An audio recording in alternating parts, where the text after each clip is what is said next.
A black Pontiac Trans Am with a sweeping red scanner bar and a voice that talks back. KITT became the biggest star on Knight Rider, more famous than David Hasselhoff himself. But Pontiac originally rejected the show. The first cars were taken from a factory lot without paperwork. The iconic design started as a napkin sketch. A train wreck saved production. Most cars were destroyed with wrecking balls, and only 5 survived. This is 20 weird facts about the most legendary TV car ever built. Number 20. Pontiac initially rejected the entire Knight Rider deal. When producer Eric Dahlquist approached Pontiac about featuring the Trans Am in a new crime-fighting TV show, the company's sales promotion manager Jim Graham thought it was a terrible idea. He told Dahlquist the concept was silly and corny, comparing it to My Mother the Car, a 1960s comedy flop about a man whose dead mother reincarnates as an automobile. Graham didn't want Pontiac associated with what he believed would be an embarrassing failure. This wasn't the image Pontiac wanted for their hottest sports car. Dahlquist, who had successfully placed vehicles in hit shows like Chips and The Rockford Files, was shocked by the rejection. He refused to give up and eventually found a way around corporate to get the cars anyway. That persistence saved the show and accidentally created one of the most successful automotive product placements in television history. Pontiac's rejection proved spectacularly wrong. Number 19. 3 cars obtained through an orthodox parking lot deal. Getting those first Trans AMs required some creative maneuvering that bordered on corporate espionage. Producer Harker Wade and production manager Michael Koch arranged to meet Pontiac manufacturing people at 4 p.m. in the factory parking lot. 3 brand new black Trans AMs rolled out of the plant right on schedule. The Pontiac employees simply parked the cars and walked away without saying a word or even looking at the TV crew. Koch and his team got in the cars and drove off. There was no paperwork, no official transaction, no documentation whatsoever. It was as if the cars didn't exist on any official records. This backdoor deal happened because upper management had rejected the show, but factory workers wanted to help. Years later, this story still sounds like something from a TV crime drama. Number 18. Designer sketched KITT's front end on a cocktail napkin. The iconic front scanner design that became KITT's most recognizable feature started as a rough sketch on bar napkins. Producer Harker Wade met with Pontiac designer John Scannella at Vista Group's office to discuss the car's look. When they described wanting a heartbeat effect like the Cylons from Battlestar Galactica, Scannella grabbed a cocktail napkin and quickly drew the concept. That cycling red light bar that would become KITT's signature. Wade immediately said that's exactly what creator Glenn Larson wanted. Scannella later provided detailed technical drawings, but that napkin sketch captured the essential design. The anamorphic equalizer scanner bar became so iconic, it's instantly recognizable decades later. Sometimes the best ideas start on the back of napkins in meetings. That spontaneous sketch defined KITT's face. Number 17. Cost $100,000 to build the first hero car. Creating KITT wasn't cheap even by 1980s Hollywood standards. The customized 1980 to Pontiac Firebird Trans Am cost $100,000 to build. That's equivalent to about $326,000 in today's money. The budget covered Michael Chef's elaborate dashboard design, the extended nose with scanner bar, all the custom body modifications, and the intricate non-functional but realistic-looking interior controls. Most of that money went into making the hero car used for close-ups and scenes with David Hasselhoff. The stunt cars were built much more cheaply using fiberglass panels and minimal interior work. But that initial investment in the hero car established the look that would make KITT famous. Universal Studios approved the budget because they believed the car could become a breakout star. They were right. Number 16. Train derailment provided cheap stunt cars for $1 each. Production started with only 4 Trans AMs, which wasn't nearly enough for all the stunts Glenn Larson wrote into scripts. Then they caught an incredible lucky break. In spring 1983, a freight train carrying dozens of brand new Camaros and Firebirds derailed in Selma, California, just south of Fresno. Several freight cars loaded with Firebirds landed on their sides. Although most cars weren't severely damaged, California law classified them as unsellable. General Motors contacted Knight Rider and offered to sell 10 to 12 Firebirds from the wreck for just $1 each. The only condition was that these damaged goods had to be destroyed when the show ended. The production team jumped on the deal and suddenly had enough stunt cars to last the entire series run. That train accident was like winning the lottery for the show's transportation department. Number 15. All stunt cars had to be destroyed per GM agreement. General Motors wasn't giving away cars out of generosity. The dollar per car deal came with serious strings attached. Every Trans Am purchased from the train derailment had to be completely destroyed once Knight Rider finished production. GM didn't want these technically damaged vehicles ever appearing on roads or being resold. When the show wrapped in 1986, Universal brought in heavy equipment operators with wrecking balls. Each stunt car was systematically crushed, the roofs caved in, then shipped to scrapyards for complete obliteration. One operator later admitted they probably cheated a little, salvaging small parts as souvenirs. But the cars themselves were annihilated as promised. Today, knowing these vehicles would be worth hundreds of thousands as collectibles makes their destruction seem insane. But in 1986, they were just used-up stunt cars nobody imagined would become valuable. Number 14. William Daniels requested to remain completely uncredited as KITT's voice. The distinctive voice that made KITT a character rather than just a prop belonged to actor William Daniels. But he specifically requested no credit in the show's opening or closing sequences. Daniels was simultaneously starring as Dr. Mark Craig on Saint Elsewhere and didn't want his serious dramatic work associated with a talking car show.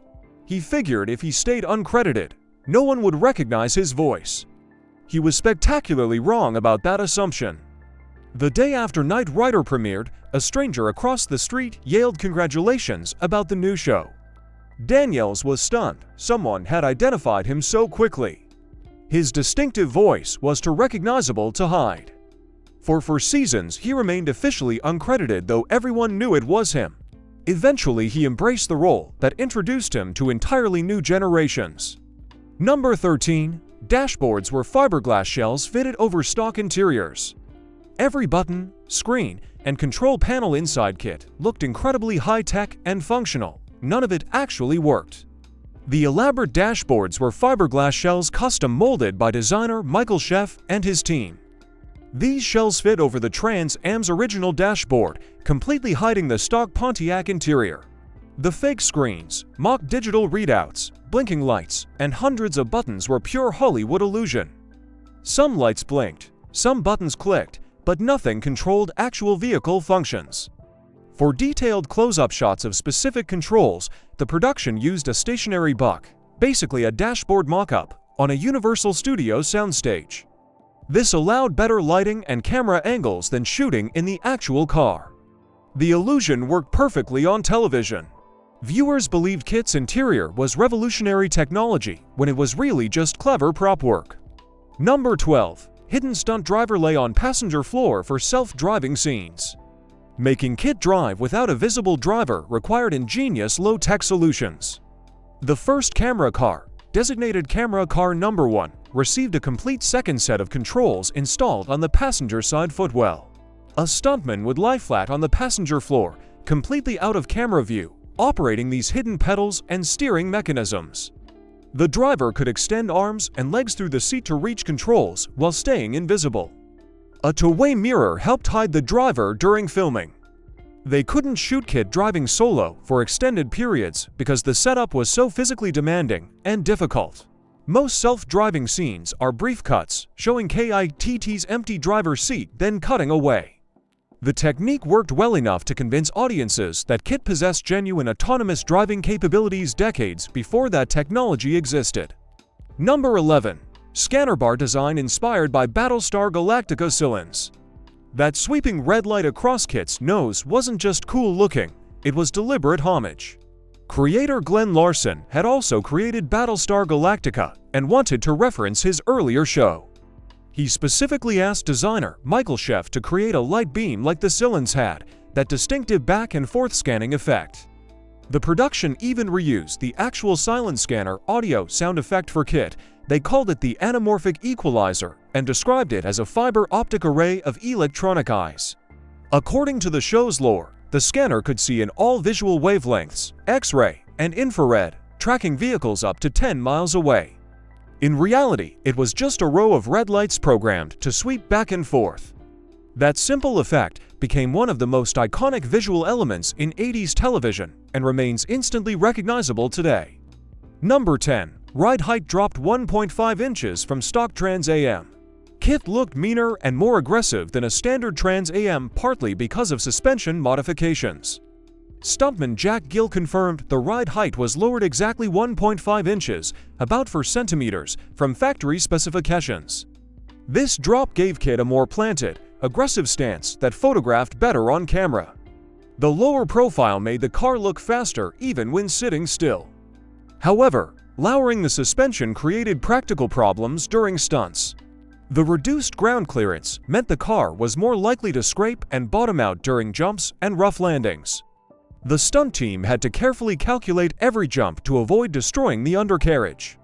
But for hero car close-ups and cruising shots, that lowered stance was perfect. The modification became so associated with KITT that replica builders obsess over getting the exact ride height correct. Number 9. Production used for different types of cars for filming. Knight Rider's transportation department operated a sophisticated system using for categories of vehicles. Hero cars contained the elaborate dashboards and were used for any scene with actors or close-up shots. Stunt cars had reinforced frames and suspensions for high-speed chases and hard driving, but simpler interiors. Jump cars were lightweight with mostly fiberglass body panels and sometimes removed engines, designed specifically to be launched off ramps. Finally, shells were basically hollow Trans Am bodies, often just purchased from local dealerships, with panels modified and engines removed to make them light enough to fire from air rams. This four-tier system let the production do incredible stunts while preserving the expensive hero cars. Each category served a specific purpose and kept costs manageable. Most viewers never realized they were watching for completely different types of cars edited together seamlessly. Number 8. Show destroyed one real car every 2 to 3 episodes on average. The punishment KITT endured on screen took a serious toll on actual vehicles. According to the book Knight Rider Legacy, production went through just under one complete real car every 2 to 3 episodes. The stunt work was brutally hard on vehicles, especially the high-speed cornering, acceleration runs, and handbrake turns. Each season typically ruined 4 to 9 complete cars that had to be scrapped. This doesn't count the shells fired from air cannons, which were destroyed at even higher rates. The Trans AMs were tough, but not indestructible despite what the show portrayed. Broken frames, destroyed suspensions, and transmission failures were constant problems. The train derailment cars for $1 each made this destruction rate financially sustainable. Without that lucky break, the show might have bankrupted itself, destroying expensive Trans AMs. Number 7. Around 20 total stunt cars built during 4 seasons. Over Knight Riders for year run from 1980 to 286, Universal built approximately 20 complete stunt cars. This number doesn't include the hero cars or the disposable shells used for explosive stunts. 20 sounds like a lot until you realize the show produced 90 episodes with multiple car stunts per episode. The production team had to constantly repair, rebuild, and replace vehicles to keep filming on schedule. Some stunt cars lasted multiple episodes, others were destroyed in a single shoot. The train derailment provided 10 to 12 cars at once, which was a huge influx of raw material. Body shops worked overtime patching damaged cars with Bondo and fiberglass, repainting them, and sending them back for more abuse. Those 20 stunt cars represent hundreds of hours of repair and modification work. Number 6. Only 5 original production cars survived to present day. Out of approximately 20 stunt cars plus hero cars built during production, only 5 survived. The rest were destroyed either during filming or afterward per GM's agreement. This 25% survival rate is actually impressive compared to most TV shows. The Dukes of Hazzard destroyed hundreds of Dodge Chargers with almost none surviving. KITT's 5 survivors exist because 3 original hero cars somehow escaped the Crusher despite being supposed to be destroyed. After the show ended, these cars quietly disappeared into private collections. The other survivors were stunt cars that ended up in private hands through various channels. Today, each surviving original KITT is worth hundreds of thousands of dollars. Replica builders study these survivors obsessively, documenting every detail to create accurate tributes. Those 5 cars are the only physical links to the actual show production. Number 5. David Hasselhoff's personal KITT sold for $300,000. After Knight Rider ended, Hasselhoff kept one of the cars as personal property. It became his car, driven occasionally and maintained carefully. In late January of a recent auction, this specific Trans Am sold for $300,000. The beer paid that premium specifically because of Hasselhoff's ownership history and personal connection to the vehicle. Interestingly, this car never actually appeared on screen during the show's original run. It was built later using original Universal parts and specifications. The auction house initially expected higher bids, but investigations invalidated several offers. Still, $300,000 for a replica with celebrity provenance shows KITT's enduring value. Original screen-used hero cars would command even higher prices if they ever came to market. Hasselhoff's car proved nostalgia, and celebrity connections create serious collector value. Number 4. Super Pursuit mode added in Season 4 for speed boost. By the 4th and final season, producers felt KITT needed fresh capabilities to maintain viewer interest. They introduced Super Pursuit mode, a transformation that added retractable spoilers, movable air intakes, and improved rocket boosters for aerodynamic stability and cooling. The modification supposedly increased KITT's speed by 40% beyond his original 300 mph top speed. In Super Pursuit mode, KITT could reach 420 mph. The feature first appeared in Episode 70, Night of the Juggernaut. George Barris gets credit for designing and building the Super Pursuit mode bodywork, and convertible top also added in Season 4. The additions gave KITT a more aggressive appearance and provided new visual excitement for the aging show. In practice, Super Pursuit mode appeared in relatively few episodes because the modifications were expensive and time-consuming. Number 3. George Barris did not design or create original KITT. For decades, rumors claimed legendary customizer George Barris designed KITT. This is completely false. Barris had nothing to do with the original design or creation of KITT, despite his name being attached to the car in many articles and references. The original design came from Pontiac designer John Scannella and independent designer Michael Sheff. Sheff built the elaborate dashboard and interior, while Scannella sketched the front and modifications. Barris only became involved in the 4th and final season when he helped with a slight refresh of the cars. He did design and build the Super Pursuit mode version and the convertible KITT, but the iconic original KITT that everyone remembers was not his work. This misconception probably stems from Barris's fame for creating other legendary TV cars like the Batmobile. His actual limited involvement in Season 4 gets exaggerated into creating the entire vehicle. Number 2. KITT's in-universe cost estimated at $11.4 million. Within the show's fictional world, building KITT wasn't just expensive, it was astronomical. Episode 5, titled Just My Bill, established that KITT's initial production cost was $11.4 million. That figure covered the advanced artificial intelligence system, the molecular bonded shell that made the car nearly indestructible, all the sensors and scanning equipment, the turbo boost system, and every other high-tech feature. The episode didn't factor in costs of subsequent upgrades and improvements added throughout the series. In real-world terms, $11.4 million in early 1980s dollars would be worth over $30 million today. The show used this huge price tag to emphasize KITT wasn't just a car, but rather a cutting-edge technology platform. That cost justified why only one KITT existed and why the foundation for law and government protected him so carefully. Number 1. Knight Rider ran 90 episodes over 4 seasons on NBC. The show that made KITT a cultural icon premiered on September 26, 1982 and aired its final episode April 4, 1986. 90 episodes across 4 seasons, all centered around the adventures of Michael Knight and his artificially intelligent partner. Creator Glenn Larson's concept of a modern Lone Ranger with a talking car instead of a horse became one of the defining shows of 80s television. While critics were harsh, calling it silly and tiresome, audiences loved it. The show generated massive merchandising revenue from toys to lunchboxes. It made David Hasselhoff an international superstar. Most importantly, it created one of the most beloved and recognized vehicles in entertainment history. 50 years later, KITT remains instantly recognizable. The show has been off the air for decades, but its cultural impact endures. That talking Trans Am changed television and automotive pop culture forever.